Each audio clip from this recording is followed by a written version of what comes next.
Well, well, well. Folks, we are back at it again, and this time we have a lot of crazy stuff going on. Some of it is sad, some of it is silly, and some of it is also sad, but for very different reasons. But if nothing else, Serena does have something to review this week, if for no other reason than just to get her, just stop posting about it for God's sake. I'm not going to do that. I won't Yes, keep you are. posting about it. You No, bitch. not. How dare you? Watch Anyway. after the stream. I'm going to start posting more. I'm gonna get the fucking spray bottle. I just want you to know that. No. But regardless, folks, we've got an interesting episode for you this week with some interesting discussion, which we always try to bring to you. So, with all that said, let's go ahead and get into it. Welcome once again to another episode of On the Grind.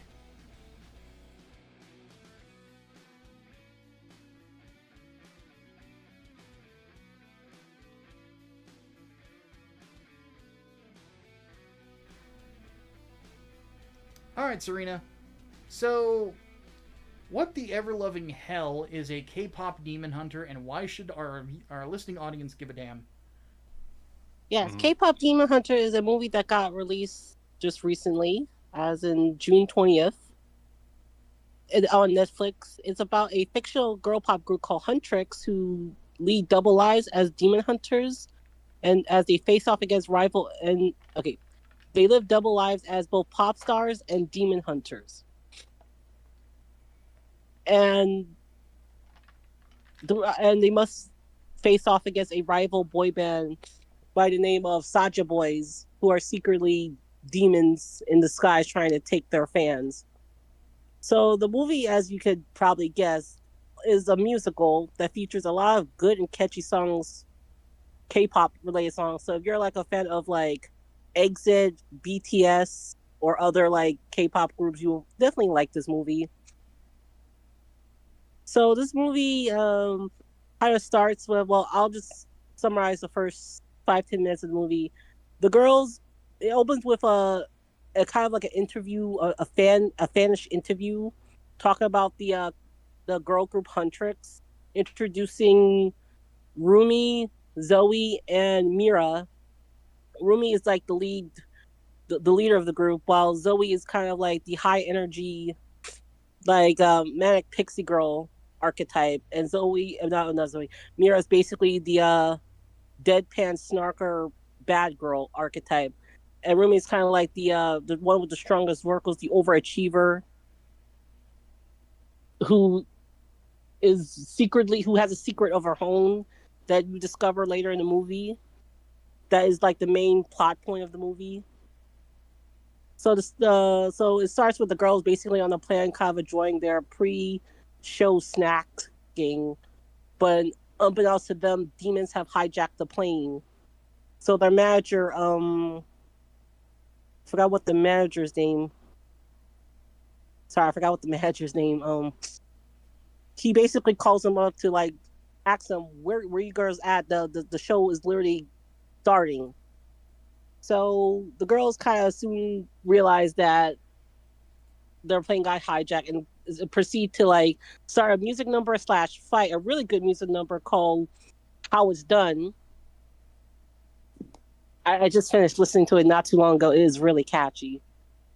So they proceed to beat the crap out of the demons and arrive at their venue in the nick of time as they're killing the demons. But the people don't really know that it's actual, like, real demons. They just think it's, like, actors in prosthetics who are a part of the show. So let's start with what I like about the movie. The art style is fantastic. This is done by the people who worked on the first Spider-Verse movie. And it shows because it's very fluid. But it takes a lot of, like,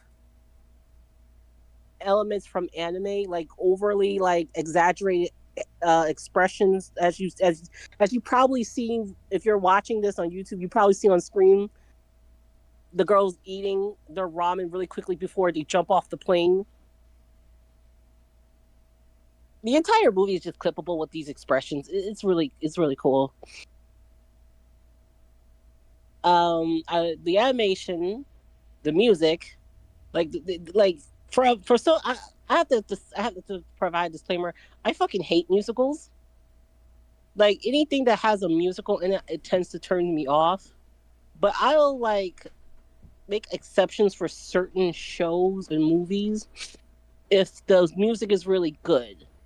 This is one of the exceptions. The other one was kind of, at least most before this movie came out, it was kind of like hell of a though has been yeah has been hotel was like another exception that I kind of made just for like one song that I kind of liked. So the movie, the story and characters are memorable and fun, especially when you get into the main the Saja boys and their chemistry with the girls. I love how we finally get female characters who are written to be like likable young women who are not afraid to embrace their femininity instead of your stereotypical overly masculine girl boss types that you see a dozen times. God, we're getting so sick of those fucking things. I'm not gonna lie. Yeah. Yeah, the hunters are written to be like how you would see the girls from if you watch Sailor Moon. They're kind of written similar to how the Sailor Senshi and Sailor Moon are written, like how they play off each other, how they play off their friend group dynamic. They're written to be more like sisters in this movie rather than friends because they're very close to each other in the way that sisters are. Mm-hmm. That's just a testament to how good the writing is. My favorite character of the movie has to be Rumi, but that's because she gets the most development. The movie heavily focuses on her and her inner turmoil with her identity. Without spoiling it, she has more in common with the demons that she likes to let on. I'll just leave it at that. Then you got the Saja boys, who are like this world's version of BTS. Like they're like the male K-pop group. There's like 6 of them. The main dude is named Jinyu. He's kind of the pseudo love interest to Rumi. Again, kind of going back to Rumi's dilemma in the movie and how it ties in with Jinyu. He's the one that gets the most focus out of the Sacha boys. Then you got Mystery Sacha, Abby Sacha, Baby, and I think there was another one, but I'm forgetting. Like they're like the other Sacha boys don't really get that much development, unfortunately. And that goes into my other issue with the movie. There's a lot of like lack of characterization for the other characters aside from Jinyu and Rumi.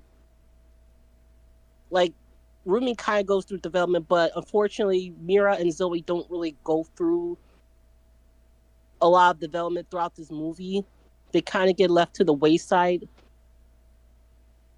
The movie brings in some interesting lore building implications, especially concerning how humans become demons and how it's getting into spoiler territory, but there's like a lot of world building implication concerning Rumi's nature and the demons. Mm-hmm. That doesn't get clarified in the movie. They implied that Rumi might be the result of like a Dante and Virgil type of situation. That's all I'm gonna say. Again, I'm trying not to spoil it, but it's kind of a bit. Sounds pretty interesting so far. Good lord. Yeah. Okay. Yeah, it's just that the characters, aside from Jinyu and Rumi, don't get a lot of development, but that's okay because it's still a fun movie and the characters are still likable, even with the lack of like development or characterization for them. Mm-hmm. The backstory, like the world building is actually interesting because one of the things that drew me to this movie is that it has a similar premise to my comic Black Rhapsody. The idea of pop stars as like saviors of the world, like pop stars fighting demons. And that's coming out soon, isn't it? Yes. Black Rhapsody. Yeah, quick ad. Black Rhapsody 2 comes out next month. The campaign launches next month, the 20th. Not the 20th, the 25th. Blech. So yeah, We can use numbers and we can talk. We promise. yes. Yeah, that's one of the big reasons that drew me to this because I was posting on Twitter. I'm like, this sounds like very similar to what I'm doing, and I would just constantly like insert my comic. Hey, this sounds very similar to my comic. Check out this comic coming soon. Mhm. But I was just doing it in good fun. But yeah, I like the world building that demons have always, because keep in mind, this takes place in Korea, or not Korea. Like I should specify which part of Korea, South Korea. This Let's takes say. part in Korea, where like demons like have been terrorizing humans for like millennia. They feed on human souls. A group of warrior women throughout the generation have always protected humans from demons using the power of their song and their magical weapons. They use music to harmonize with people and create this barrier called the Hanmu to basically it is basically a barrier to shield to basically keep demons from entering the human world. And one of the goals of these female hunters, is to turn this barrier gold. Once the barrier turns gold, it seals the demons. I think, if I remember correctly, it was either sealed them for 1 year or permanently. I have to go back and watch it again, but I think it's for 1 year if I'm recalling. So yeah, that's the goal of hunters, is to turn this barrier gold by harmonizing with their fans through their music. The more the music emotionally resonates with fans, the more the barrier grows stronger. So that would make them want to get towards as large an audience as possible then. Nice. Yeah, it's very similar to how I kind of set up my own comic, because in my own comic, the virtuosos, their goal is to grow in power via their music through their fans. The more fans they have, the more powerful they are.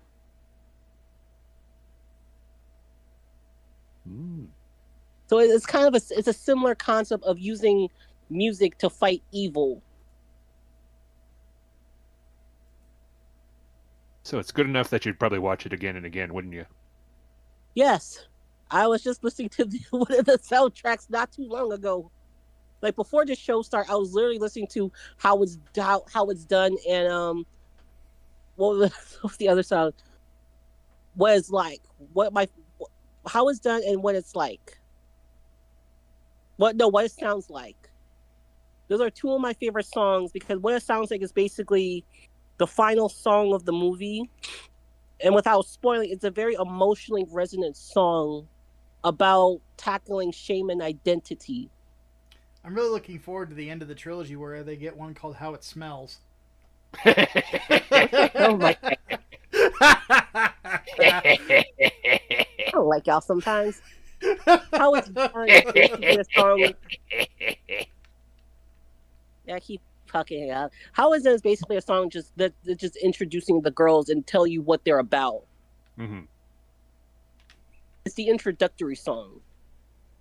Golden is basically the song that's showing you it goes into the characters of each of the girls and how it's basically kind of an origin story / accomplishment song. Like how these girls made their way to each other and to forming this group.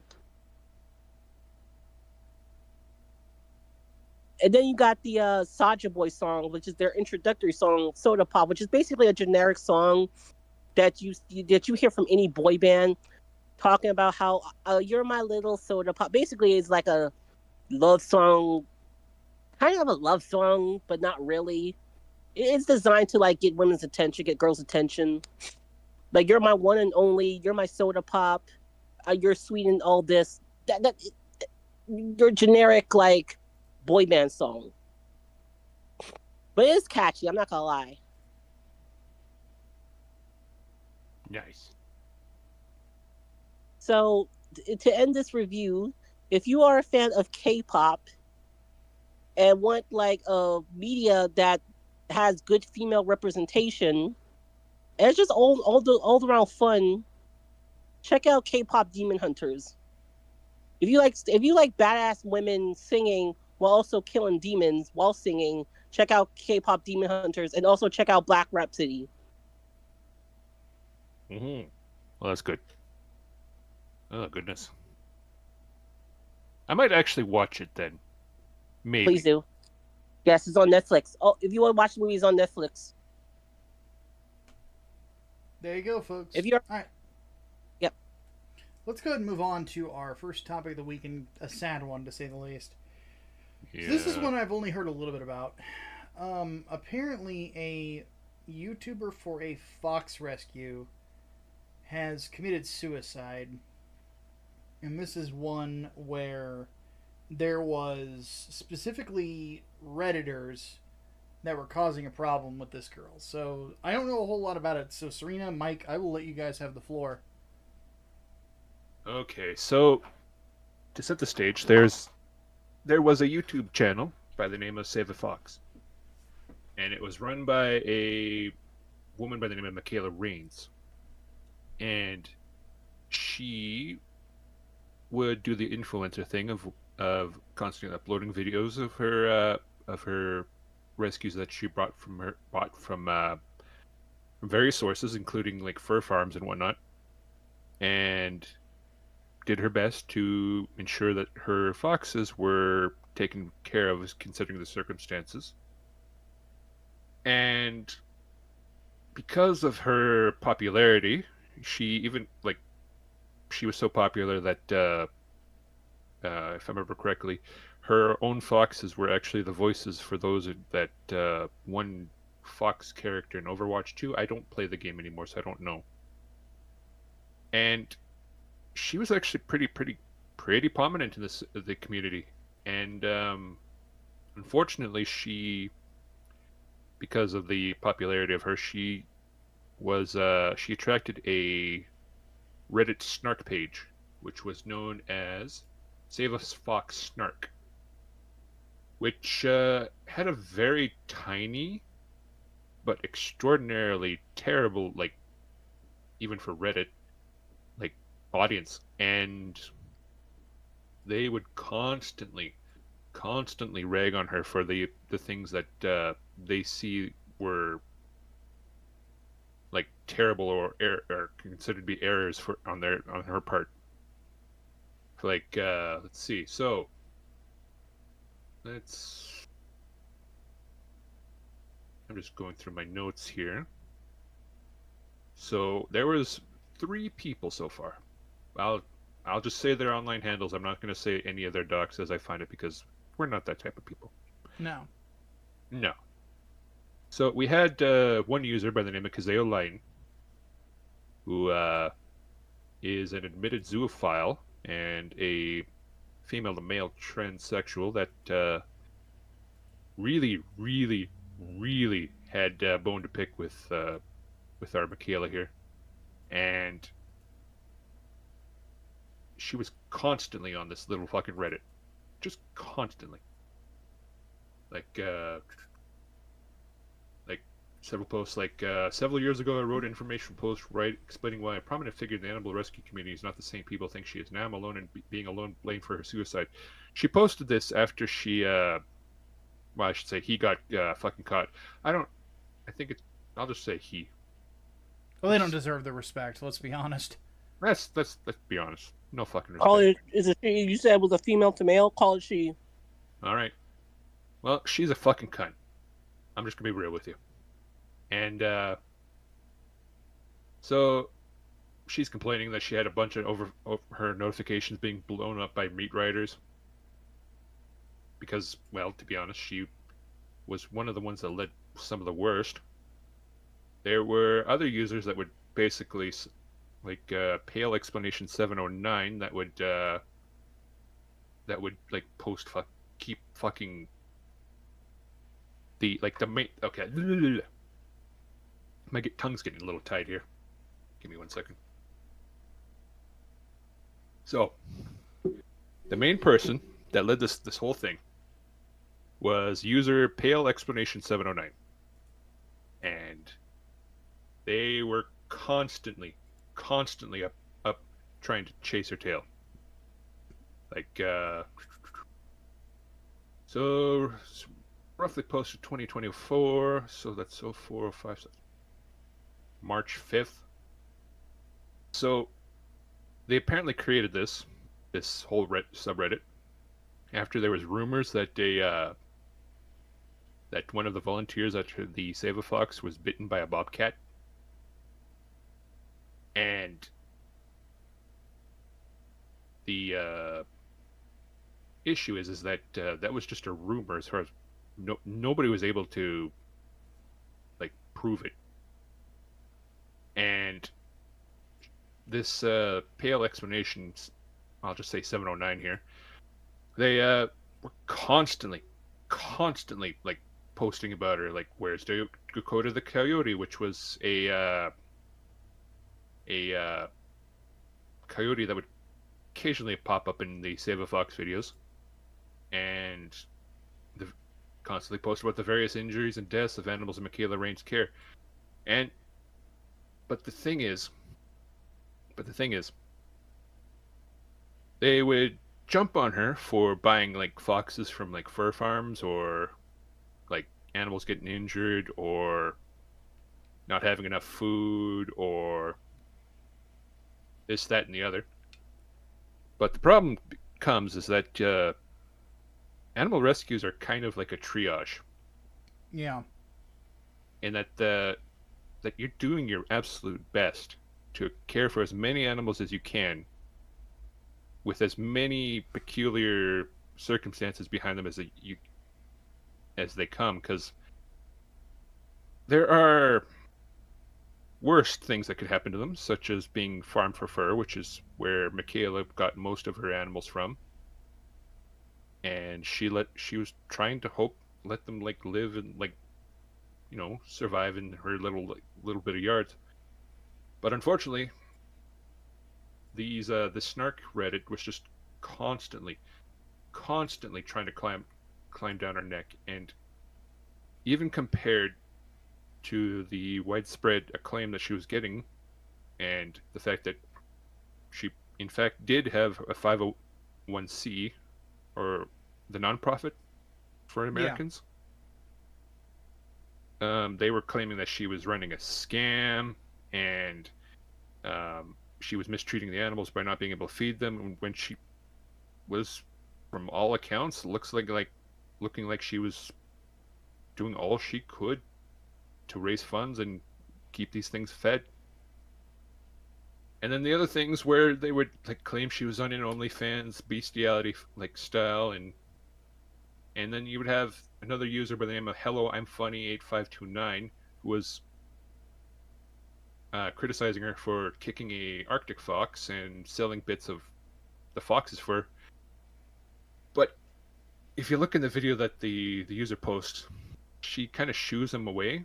She doesn't kick him. She just says, hey, out of the way. Whereas the fur that is being sold is like the shed that you get off like a dog. So Michaela, she was just trying to do her best to get as many like sources of money, so that way she could keep these things alive. And so of course this was constant ever since this Reddit was founded, just posting and digging into her.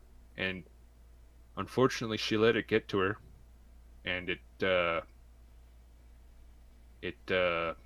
caused her to choose to take her own life, because before all this she was also dealing with a number of other issues such as autism, bipolar disorder, or maybe even near polar disorder. I just have to double check with that here real quick. Autism, depression, and borderline personality disorder. So she was... God, that's a terrible cocktail. It is a terrible cocktail to stick a negative subreddit on.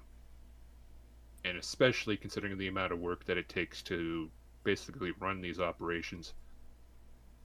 And so yeah, Kazeo Lion and this fucking Kazeo Lion, Pale Explanation 709, and Hell I'm Funny 8529 can all go to fucking hell, I'll be quite honest. Yeah. So after the suicide happened, of course the the Save a Fox Snark Reddit like privated in spite of only having like 19 users, but that's ugh. So yeah, then after the death, Kazeo Lighten was decided to post. Several years ago, I wrote an informational post explaining why a prominent figure in the animal rescue community is not the same people think she is. Now I alone am being blamed for her suicide. No, you're not. There's two other people. You're just easier to say.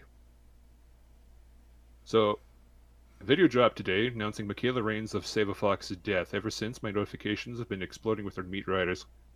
People have excessively brigaded my posts and comments on various subs. You people are calling me slurs, threatening to dox me, and telling me to kill myself as well, and somehow you're the good guys. Okay, I'm going to say this right now.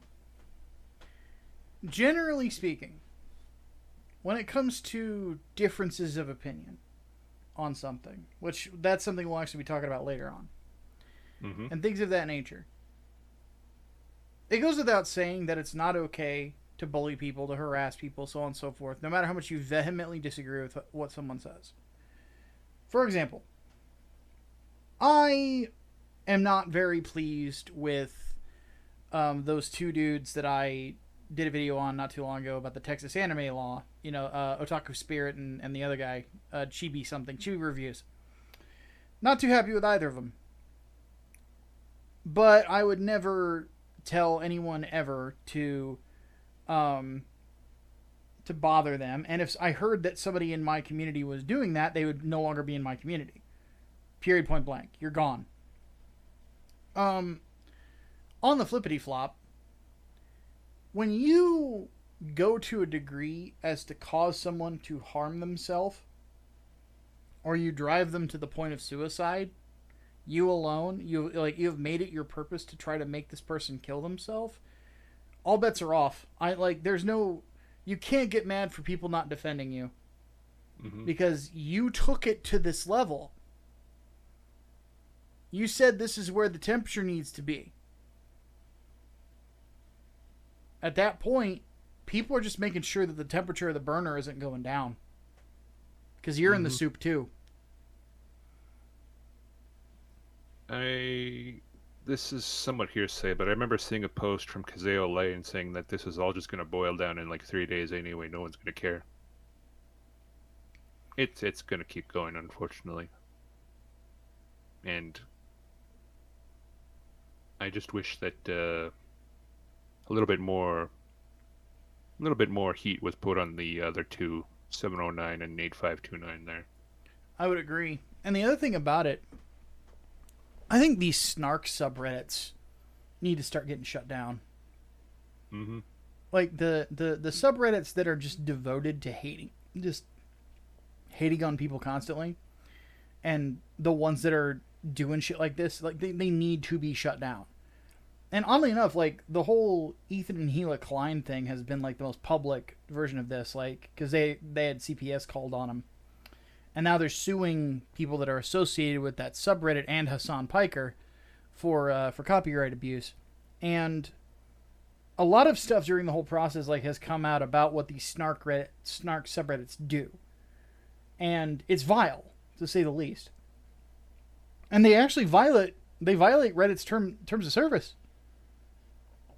But they don't fucking care for some reason. The Reddit admins will not do their fucking job.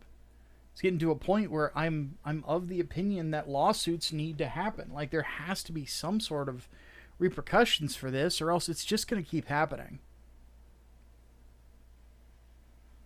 Let me see. So yeah, no. The Reddit lies, they point out that the Snark phenomenon seems to pick up in speed roughly around 2018 and then suddenly 2021. There's all these fucking Snark Reddits that just pop up. These subreddits. I don't know the fucking terms for your goddamn awful site. Fuck off. And like this wasn't like the worst that has happened, because there was a this one called R Fundy Snark Uncensored, which was a subreddit for targeting Christians. It doxed the Lot family during a beach trip, and they were sending like false claims that they were abusing their children to their police.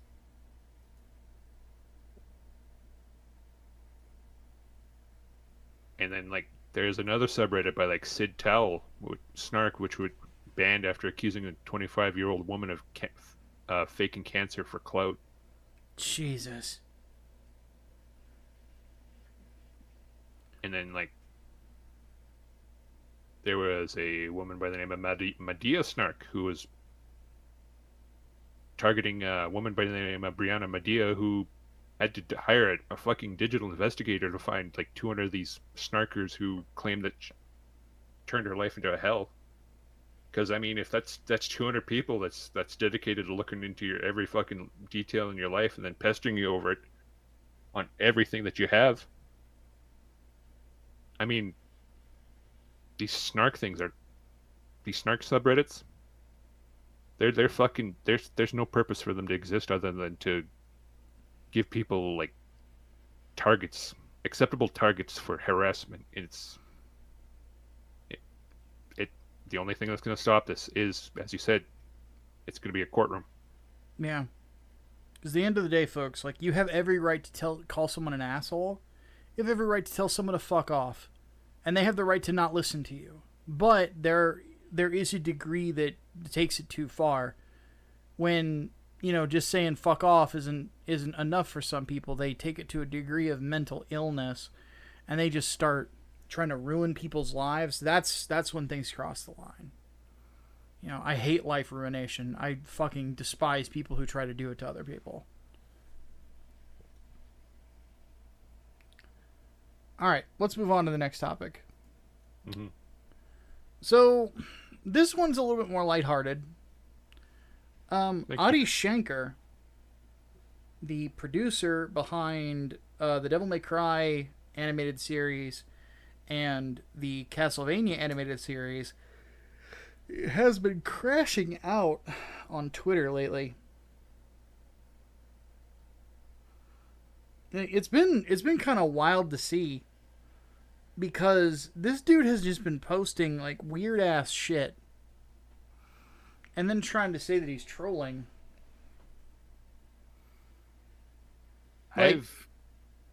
Bro has been smacked again and again with community notes everywhere. He would say something like on a podcast, and then when people like cite that, he would say, "No, I didn't say that," only to essentially get slapped with like a community note saying that, "Yeah, no, you said that," like word for word.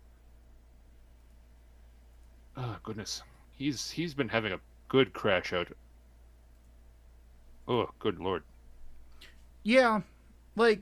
Because, like, one that I didn't see the whole thing until later. The one that I saw was him starting to piss off Metal Gear fans. Now, obviously, that includes me, because I'm, like, Metal Gear Solid is my favorite video game franchise ever. I'm really looking forward to actually being able to carve out some time to actually finally get to play Norman Reedus and his funky fetus and then play the sequel. Mm-hmm. But, He went on Twitter, and I'm going to pull it up real quick. Which will take me a second, because I don't have my glasses on, because I have a little bit of a headache. But, what was it that he said specifically? It's me making fun of Gundam Seed, Natch. There we go. He says, "I will raise Metal Gear sales."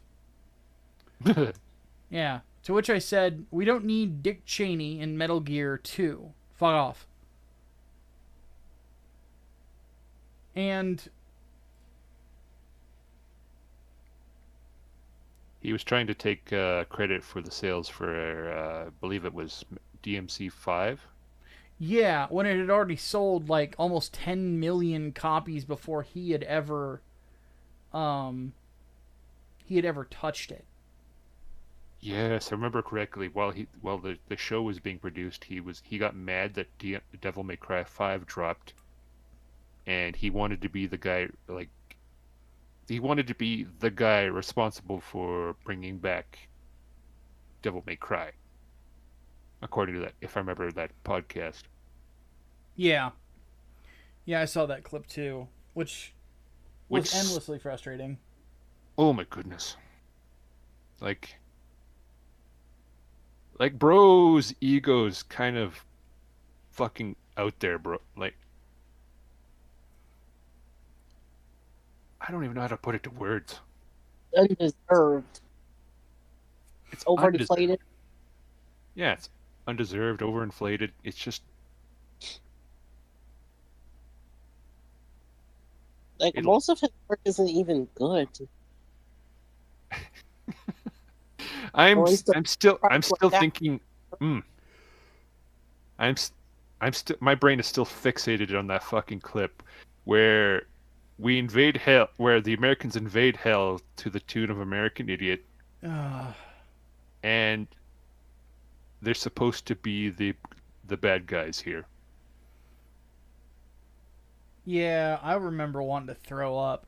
Like somebody, I did an interesting video on that one too because I did this thing where after every episode, I basically talked about my thoughts on it. And people were like, "This is a video of watching Micah slowly die inside, episode by episode." And I hate to say it, but that's actually an apt description. Like by the end of it, I wanted to fucking die. I was like, "What the fuck did I just watch?" Now I should preface one thing: I fucking hate Green Day. Like legit, like I fucking hate Green Day. I think they killed punk. I really think Honestly, it feels like it. yeah, Because I still believe it. they turned it into controlled opposition Yeah. between them and Rage Against the Machine. They are held by the fucking collar, tight with a long leash that says you're allowed to rebel in this direction and no other. Yep. It's oh god, it still chaps my ass because my one coworker at work makes fun of me for occasionally listening to their more like killing Rage Against the Machines, like Killing a Name of and like Bulls on Parade. Yeah. But Green Day, started that started the whole commercialization of punk, and it bled into new metal, and it's just like, yeah, no, this is That oh god. term you told me your coworkers called you the music called Deftones divorced dad music. You gotta give him credit. That's a good one. It's a good one. Oh man. Okay, so for context, I was listening to My Own Summer by Deftones, and I was off somewhere, and my coworker says, "Hey, you know what that girl said about your music?" I was like, "Go ask her." And he's like, oh, I was like, "All right. What's wrong with my music?" And she says, "This sounds like divorced dad music." And I'm like, God fucking damn it. It's so good. Funnily enough, that's mostly like what the soundtrack of the fucking the Devil May Cry animation was, but it was just very poorly selected songs. But regardless, so Eddie went on tirades about that and like some other video game properties. Fans of that video game property would tell him to fuck off. Then he made the big mistake. He went after Berserk.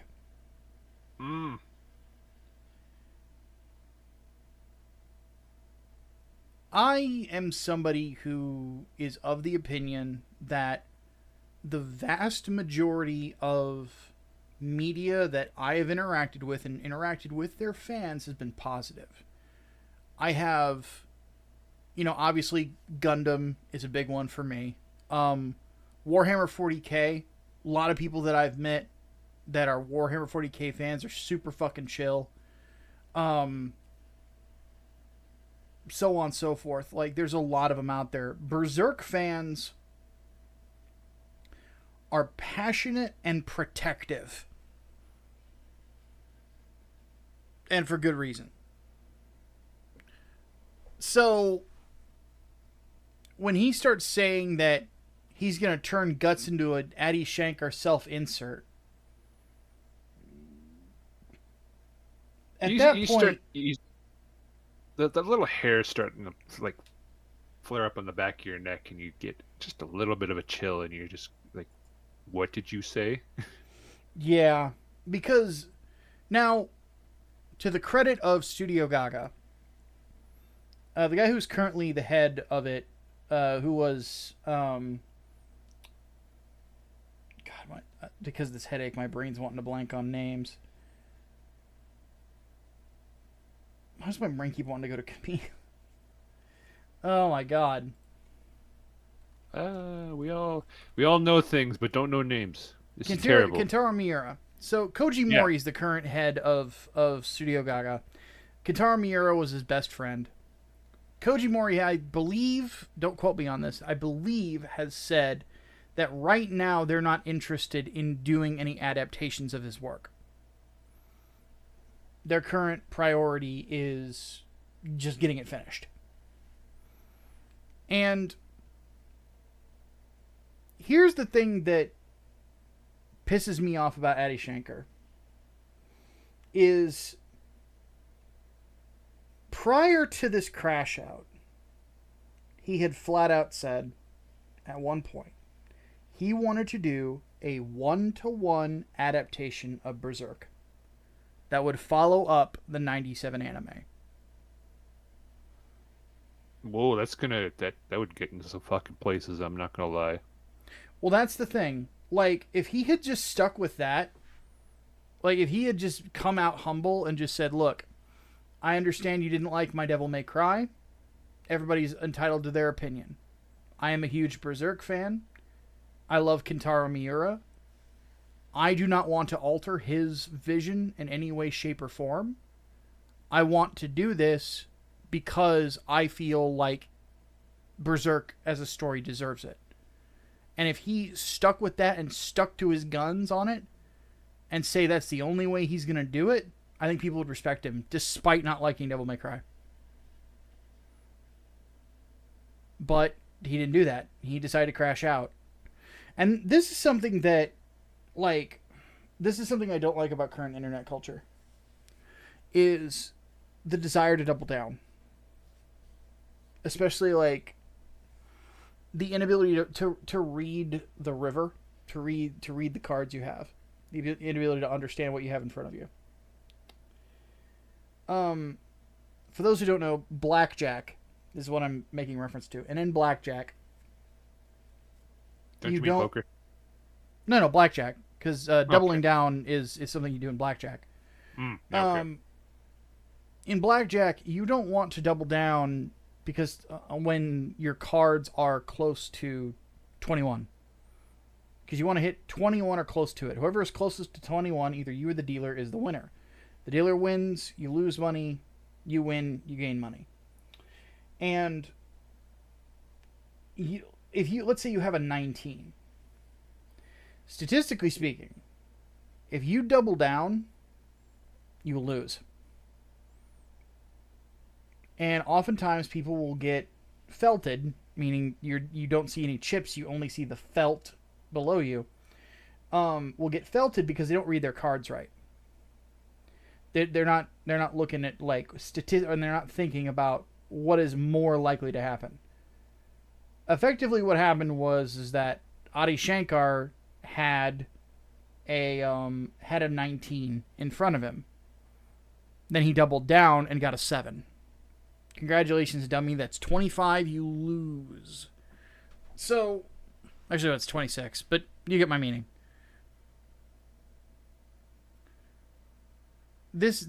And the problem with current internet culture is, like, there's this idea that you have to double down on everything. That you have to. Being wrong is not on the table. Being wrong is not something you can ever be. You always double down, always. because that's what's tough and that's what's, this, that, and the other. It's like, no, dude, like, being fucking stupid is not respectable. And if you double down on the wrong things, then you're just gonna end up busted, and you're gonna look like a fucking idiot. Don't double down on stupidity. There's nothing wrong with saying that you're wrong about something, or say I stand corrected. Like, nobody's gonna think any less of you because of it. Like, it's mind-boggling to me why people do this shit. So, honestly, like, this is a guy that I don't think he realizes he's in the position that he's in, because Netflix is not above canceling contracts. And that Netflix is not above canceling shows. Like, they don't just put shows on forever. They will cancel if it's not getting the numbers that it needs to be getting. There's a reason that they stopped airing Amy Schumer specials. Thank God. Yeah. Serena, what do you think about all this? I'm kind of in the same boat as you guys. I just don't know why this guy thinks he's the shit when he's really just, he has, his portfolio work is not that impressive. I don't know where this ego of his is coming from. I wish I knew. Because I feel like, wasn't he responsible for the Apu documentary? Yeah. And then how he was going to fix Apu. Let me see. No, that was Harry Kondabolu. But he did a paper called The Apu Problem, but his was a lot more well received, if I remember right. Mm-hmm.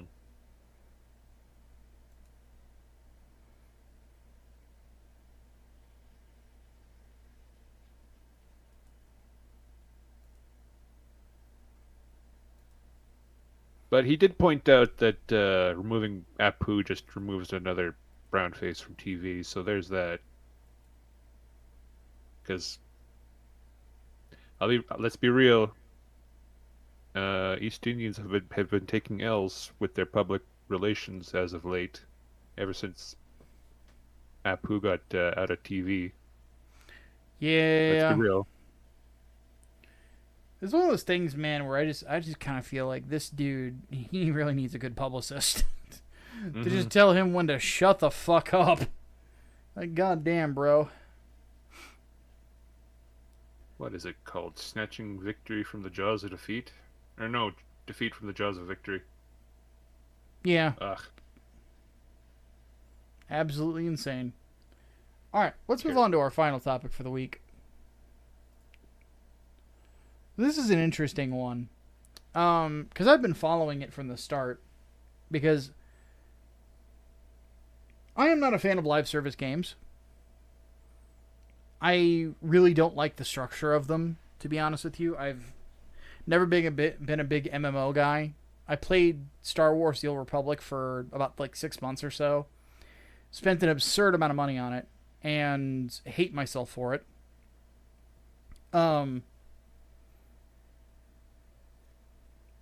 And other live service games that I played, I think the last true live service game that I played was Helldivers. Helldivers 2. And does that really count though? Yeah, it's definitely live service because it's very reliant on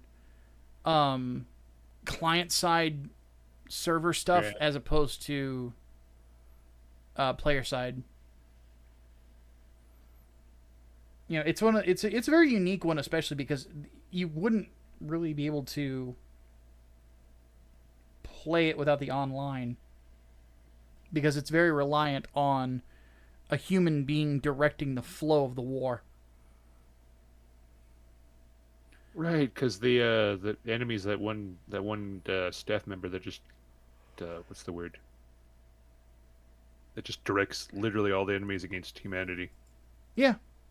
And he just monitors the war. He basically, I remember reading an article from him where they interviewed him. He basically talked about it's like, basically what happens is I go to bed, and then when I wake up the next day, it's like reading the news, and I have to figure out, okay, I have to tell the story on the fly. Like, how do I want to tell the story now? Like, what's going on in the war? What planets are they focusing on? You know, what do I want to do to kind of fuck with the narrative of all this? So, it's a really cool concept. I just really wish that one developer wasn't so hell-bent on turning the game into a fucking psyop. But regardless... Right, yeah, anyway. The big drama here on the internet this week has been in regards to the online movement called Stop Killing Games. So, Stop Killing Games was created by a gentleman named Ross, he runs a YouTube channel called Accursed Farms. He is mostly known on the internet for, in my opinion, the now legendary machinima series called Freeman's Mind, which was a incredibly clever, super comical machinima playthrough of the Source edition of the original Half-Life, which somehow he got to work without bugs. There must have been like a fan patch or something that did that, because that version of the game is notoriously buggy. But anyway, he starts this initiative. The basic idea is to try to basically keep it so that video games that are online only or have a tie to, you know, the online sphere that has to be there for it to work, that by the time that a company desires to stop, you know, servicing it, you know, they don't want to worry about server upkeep anymore and stuff like that, that they need to put it in let me find the exact language here.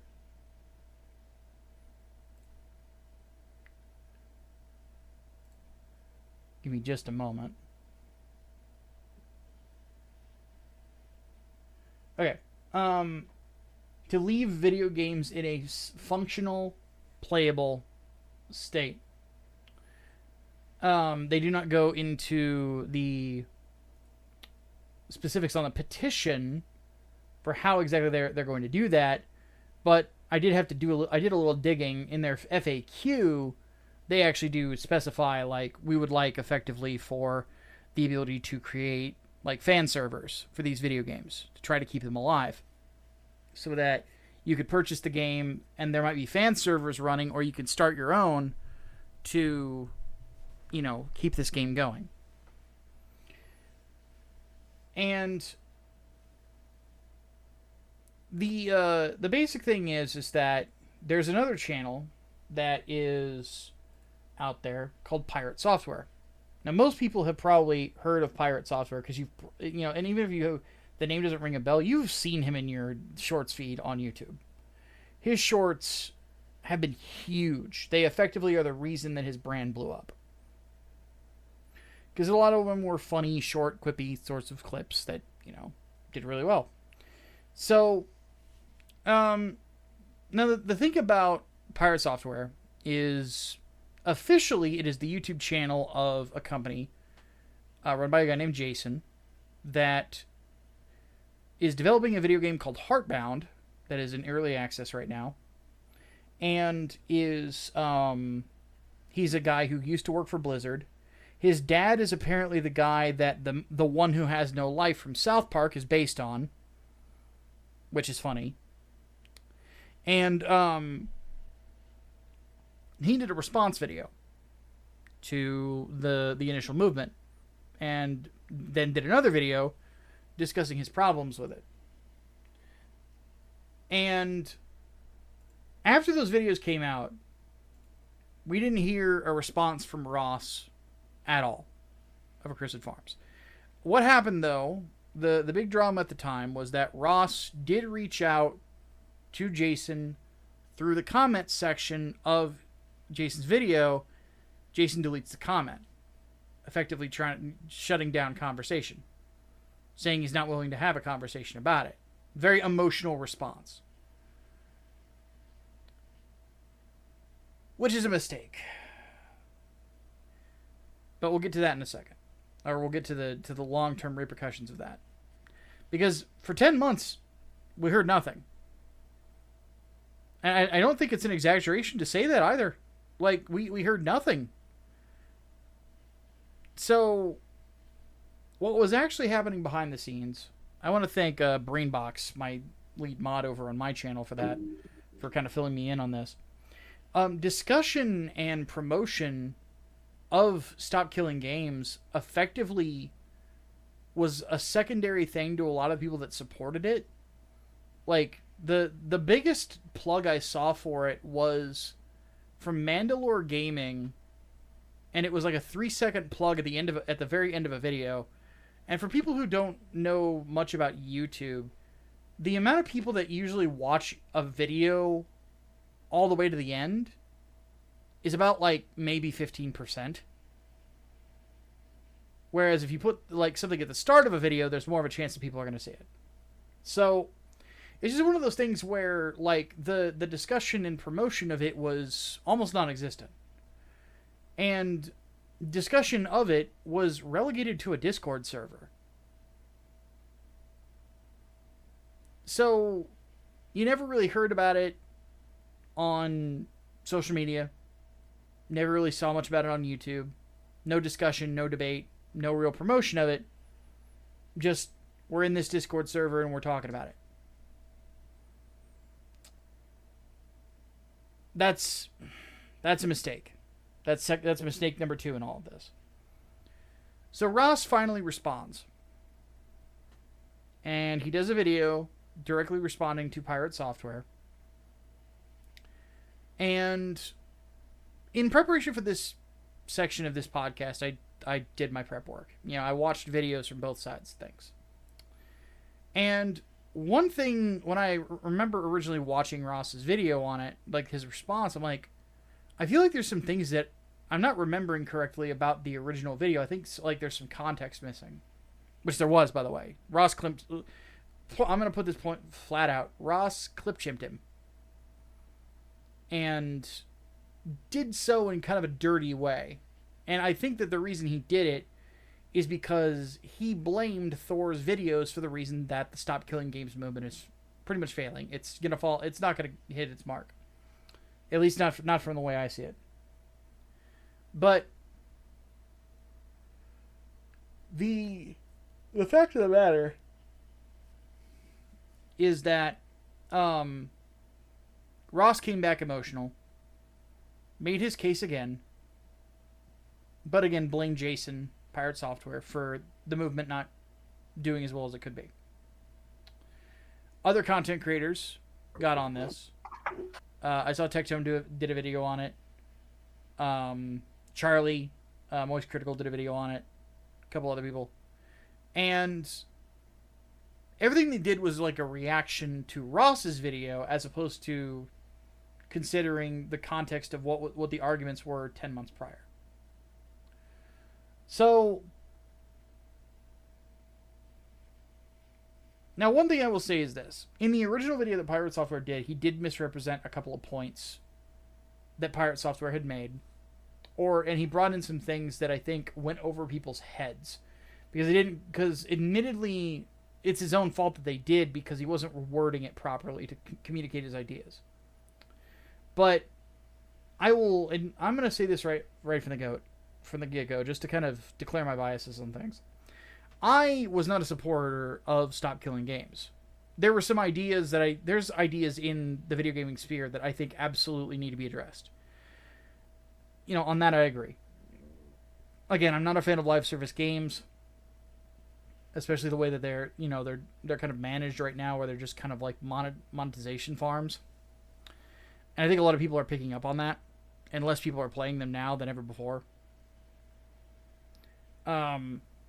But with this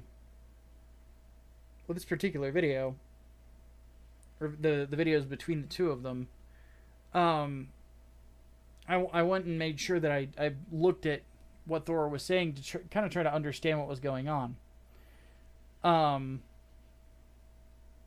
But but we'll go through. I'm going to go through exactly what was being discussed here and where my problems lie with this, and why I personally kind of agree with.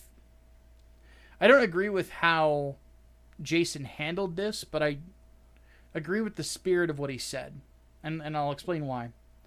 On the clip shipping thing, one thing that got taken out of context was Thor went off about making games single player, which wasn't what Ross was asking for. Well, that's true, that's not what Ross was asking for, but that wasn't what Jason said. What Jason said is that you would have to hand over a server binary to the public, or carve off the game to make it single player functional. So that doesn't mean make it solely a single player game, folks. Like, let's take words here. Now, admittedly, it could have been worded better, or he could have expanded on this. What he means by single player functional is that you can play it offline without anybody else with you. That is single player functionality. Doesn't mean that the game is only single player. It means you would have to be able to do that, which for some video games that are live service, you would not be able to do because they're not constructed that way. So, then he goes on to discuss exactly like what the problems would be with this, why handing over the server architecture or like the binaries, it's not that easy because there's rights issues that would have to get ironed out. And then on top of that, like, if the game is primarily client side, I used client side earlier, that's the wrong term, but if it's mostly on the side of the developer, like you're connecting to the server, and the game is on the server, as opposed to the opposite where the game is fully installed, like on the client end, your end, like you would have to effectively, when you're going to end this game that you're not making money off of, you would have to make a substantial time and money investment in making it so that people can play this, and it then becomes client-sided, which, quite frankly, there's no business on the planet Earth that is going to spend that kind of money on a game that's dead or dying. It does not make dollars and cents doesn't exist there. And on top of that, though, and this is what really got my goat, is that people, of course, because this has now become internet drama, a lot of things are that people have gripes with in regards to the modern day video game industry. People are attributing those sentiments to Thor, or Jason rather. Thor is his middle name. They're attributing it to Pirate Software when he didn't say that. In fact, he said the opposite.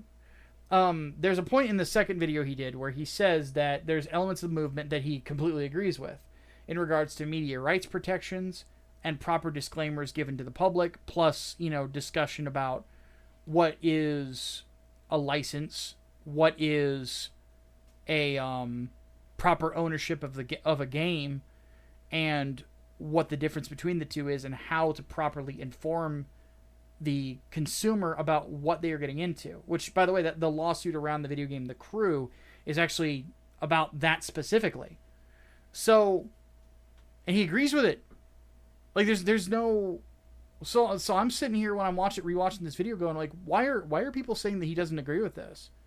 Why are people saying that the opposite is his stance? Like, he's not in support of Ubisoft saying that like the whole like you need to get used to not owning video games.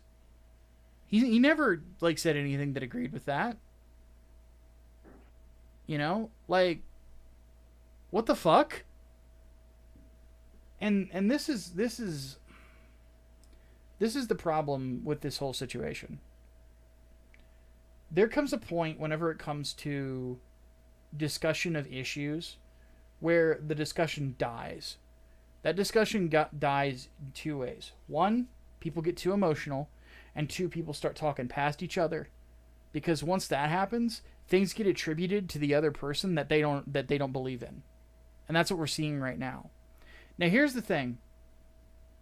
The fact that the discussion of this is dead, I actually put on Jason. He reacted to what Ross said emotionally. He walled himself off in regards to discussion and debate, which is foolish to do. And it makes people respect you less. On the other hand, the reason that Stop Killing Games is not being successful is not because of Pirate Software. It's because Ross did not properly shepherd his movement. You cannot start a movement and then hide it in a Discord server. You can't do it. You got to get out there and you got to fucking proselytize. And on top of that, you don't wait 10 fucking months to respond to somebody and then complain that what they criticized you for is what hurt your movement. The onus at that point is on you to respond, to defend yourself, to defend your positions, to speak up about these things. And he didn't do it until 10 months later, when like the conversation was pretty much over. And now there is no conversation, like at all, like, and this could have been avoided. Now here's my big problem with all of this is litigation. In the original video that Ross put out there, and by the way, this is why I had a big problem with this. The original version and you can tell I have a headache. The original video that I put out there, God, I really have a headache. That Ross put out there is, yeah, I know, right? That Ross put out there, he said that this is going to be a slam dunk because politicians like easy victories and they don't really care about video games. Yeah, that really sounds like the type of person I want writing laws about the biggest fucking entertainment industry on the goddamn planet. Yeah, we just love our politicians here. Like, this is going to be my political bias showing, but I don't give a fuck right now because, again, I have a headache. Look, if there's one statement from Ronald Reagan that I completely agree with, is like one of the most terrifying things to hear is, "I'm from the government and I'm here to help." Like, folks, if you assume the government is your friend, you're a fucking idiot. Mm-hmm. Like, the government is not your friend. The government is a machine. It's a machine that screws a lot of things up. It's not very well programmed because it's run by humans. Completely run by humans. You know, the things that Ross said were incredibly irresponsible. You should never have such a light approach to potentially changing law. Because what you got to understand, folks, I'm going to get a little political for a second, but I promise I'm not going to go too far on one side or the other, more than I already have. Is right now, in the year of our Lord 2025, I would say for probably the last 8 years, we have had Supreme Court case after Supreme Court case happen every year that is correcting mistakes from 50 fucking years ago. So I want you to think about this just for a second. Can you imagine, and by the way, that's in the United States. Some places don't have a court system where this shit gets fixed very easily. And especially considering one of these places that they want to do this is the EU, which is notorious for government oversight and fuck-ups, mind you. Like, you want to hand that to them? Worst of the fucking planet. Yeah, like, bro. It's like, what the fuck are you guys thinking?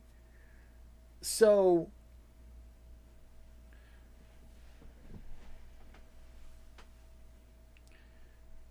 So, imagine, if you will, a law getting passed that fucks with the way that the industry is put together. It might not get corrected for decades.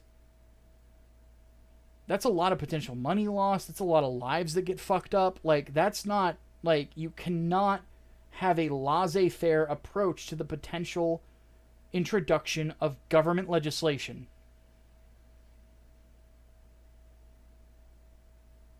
They'll fix it. They'll just write something, we promise. Oh god, you definitely need lawyers to look this over before you let any of those goddamn pencil pushers even touch it. Yeah. And by the way, this is admittedly why I'm angry at Jason, because I believe he had a good point. Is that you cannot be laissez-faire with it. You cannot be unspecific with it. Because if you're not, the legislation that gets created could really fuck people over. Like I just mentioned. Like, it's, Jason, Pirate Software made that point, and it's getting ignored right now. And people are even doubling down on potential bad legislation because of their emotions. There's a dude that I watched a video that I actually commented on yesterday named Legendary Drops, where he was just like, oh, I don't fucking care if it's bad legislation. Like, we need to take care of this now. I'm like, you are so irresponsible, you don't even realize it. Like, this is not, like, you could make the situation worse. And this is something that, like, if you want to start a movement that is going to affect government, like, there are problems in the video game industry. I completely agree about the licensing thing. I think that if you purchase a video game that is a video game, as in, like, the game is completely client-side, it does have an online component, but it is, something that you own, like, and it is run and mostly based off of what your machine is doing. There's no reason I shouldn't be able to play that game whenever the fuck I want. Like, that attitude that Ubisoft has, I think, is fucking atrocious. And it does need to stop. That attitude does need to be fixed. And for the games that are licensed, to where you're just playing a game that's not client side, but rather the other side, it's, on the server side, there needs to be proper disclosures for people to understand what they're purchasing. Because, people try to say that, like, oh, there's no industry that you purchase a license to go and play something. To which case I would respond, have you never heard of a theme park? The fuck do you think Disneyland is? Whether you realize it or not, like, stuff like Final Fantasy XIV or Helldivers and stuff like that, they are effectively the video game versions of purchasing a ticket or season pass to Disneyland. At some point, it's going to run out. Would I prefer more games be able to, like, also have it to where fan servers can be created so that the online community can just be shepherded by the community? Which, of course, the community would have to invest money in keeping it alive. I have no objections to that either. But at the same time, having the government require every single game to have that, certain video games would not be able to exist past their life cycle. And they would never just get created in the first place. For example, Helldivers 2. You could not do that with the demands that Stop Killing Games is having.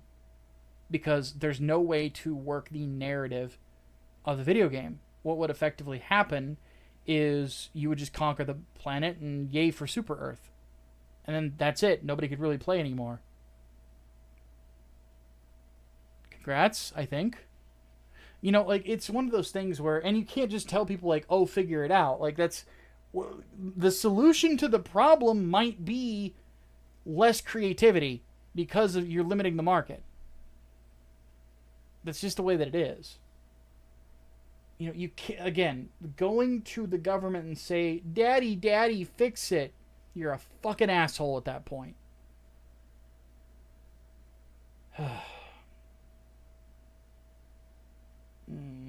My head hurts. What do you guys think of all this? God, the last thing anybody should be allowed to have any more power is the goddamn EU. I'm just going to point that out. I'm so lost. I don't want to talk about this. This is very confusing. That's why you should pay attention. There's Koreans over there. Go get them.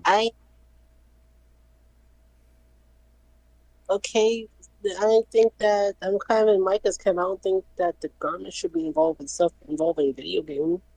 I think that's an interesting problem that needs to be solved by people within the industry. Yeah.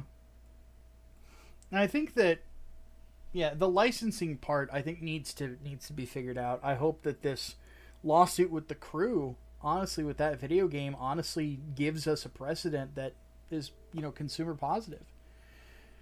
But at the same time, man, like, you have to be concise with your movement. You need to shepherd it properly. You cannot blame other people for your 10-month late responses. It's fucking absurd, Ross. What the fuck?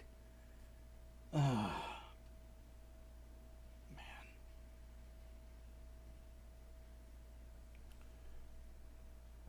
All right, folks. We're going to go ahead and bring this show to a close. And man alive, what a good chunk of discussion today. But all good. I am, despite the pain in my neck and my head, I am very pleased with this episode. So, just a reminder before we take off, Serena says, go watch Kpop Demon Hunters. Yes. And then once again, what is the date that you are launching Black Rhapsody Book 2? I'm launching Black Rhapsody Book 2 July 25th. July 25th, folks. Go ahead and mark that on your calendars. It is less than 30 days away. The 25th is a Friday. It is the last Friday of that month, actually. So mark it on your calendars. Go ahead, Serena. I was going to say I'll be launching that campaign on Michael Bancroft's channel. Yep. And if you just search Michael Bancroft on YouTube, you will find probably my favorite Aussie on the internet. So, with that said, we're going to go ahead and bring this to a close. So for Serena and Mike, my name is Micah Curtis, the head of Grindstone Arts. I'm a bit headachy, so I'm going to go take a nap. But until next time, have yourselves a great rest of your week.